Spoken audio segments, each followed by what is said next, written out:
একটা common problem এখানে, এটা হচ্ছে ট্রিগার ফিঙ্গার। ওনার এরকম বেন করলে এটা লক হয়ে যাচ্ছে, তো আমরা ওনাকে ডাই নিডল থেরাপি করা হচ্ছে। প্রথমে আমরা জায়গাটা একটু স্যানিটাইজ করে নেবো, যেহেতু এই জায়গাটা হচ্ছে খুব সেন্সিটিভ, তো সেই জন্য আমরা একটু লোকাল অ্যানেস্থেসিয়া ইউজ করব। এইটা লোকাল অ্যানেস্থেসিয়া ইউজ করলাম, কিন্তু এটা কখনোই আপনারা ডান হাত দিয়ে এটাতে টাচ করবেন না। আমরা এটা ইউজ করে সুন্দর করে জিনিসটাকে এই জায়গাটাতে লাগানো হচ্ছে, যাতে যাতে এটা আমাদের নিডলিংটা করতে সুবিধা হয়। এবার আমরা নিডলটা স্টার্ট করছি। এই জায়গাটা ওনার টেন্ডার পয়েন্টগুলো আমরা আগেই মার্ক করে রেখেছি, সে অনুযায়ী দেখে আমরা ফার্স্ট নিডল স্টার্ট করা হলো।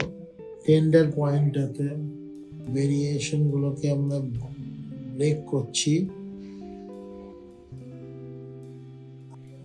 এই যে আপনার স্টিফনেসের জায়গাটাতে যাচ্ছে, তো আমি ফিল করতে পারছি, যেহেতু ল্যাটারাল সাইডটা বেশি রয়েছে।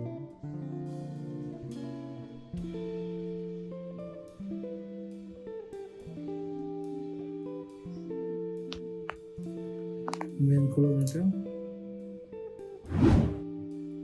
এই জায়গাগুলো একটু হালকা হালকা লাগছে। এখানে এখানে একটা স্টিভ মানে ব্লক করছে আর কি। এই আচ্ছা, কিন্তু এইটা ঠিক আছে তো? হ্যাঁ, ওটা ঠিক আছে। আর এইটা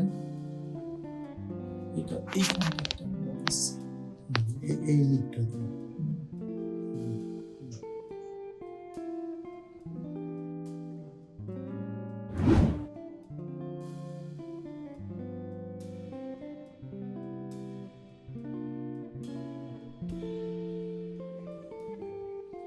এই ডান দিকের ব্লকটা একটু কম হচ্ছে। তো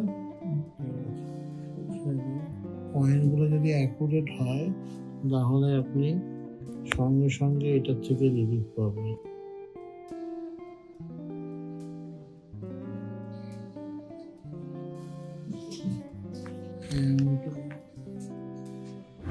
প্রপোর্শন ভালো ফ্লেক্সিবল লাগছে।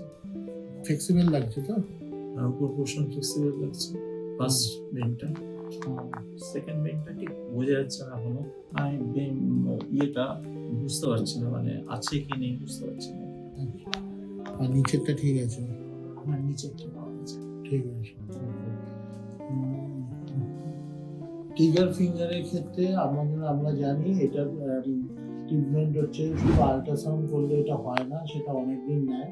যদি ইনস্ট্যান্ট রিলিফ হতে থাকে, তাহলে সেক্ষেত্রে ড্রাই নিডল থেরাপি ট্রিগার ফিঙ্গারে খুব ভালো কাজ করে।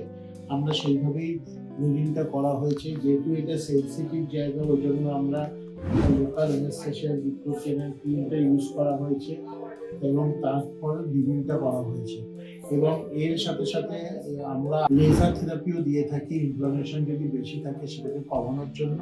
এরকম ভাবে করলে এই ট্রিটমেন্টে খুব ভালো রেজাল্ট পাওয়া যায়। পেশেন্ট প্রথম সেশন, দ্বিতীয় সেশন, তৃতীয় সেশনেই প্রথম সেশনেই তার 50% 60% রিলিফ হয়ে যায়, তার পরের সেশনগুলো আলাদা আলাদা করে রিলিফ হয়ে যাচ্ছে। ঠিক আছে, এবার দেখুন আমরা এটাকে বন্ধ করব। এবার এটাকে আমরা রিলিভ করছি।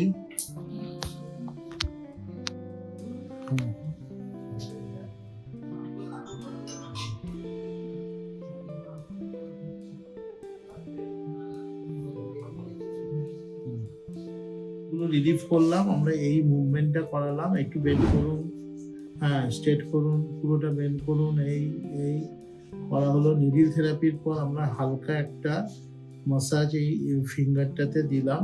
এবার আপনি বলুন, এবার করে দেখুন তো মুভমেন্টটা কেমন আছে। কিন্তু আগের থেকে বেটার ফিল করছে, একটু ফ্লেক্সিবিলিটিটা যেটা গার্ড করছিল সেটা সহজে আসছে। এখন কোনো লকের সিম্পটম দেখা যাচ্ছে না। এটা হচ্ছে ইনস্ট্যান্ট রিলিফ। এবং এই যে জিনিসটা উনি বললেন, এটা আরো যত সময় যাবে তত জিনিসটা আরো রিলিফ হতে থাকবে। তো হোপফুলি এই সেশনেই উনি 50 to 60% 70% রিলিফ পেয়ে যাবেন। হয়তো আর একটা কি দুটো সেশন হতে পারে, কিন্তু সেটা ডিপেন্ড করছে ওনার নেক্সট উনি কেমন থাকছেন এবং ফার্দার অ্যাসেসমেন্টের উপর ডিপেন্ড।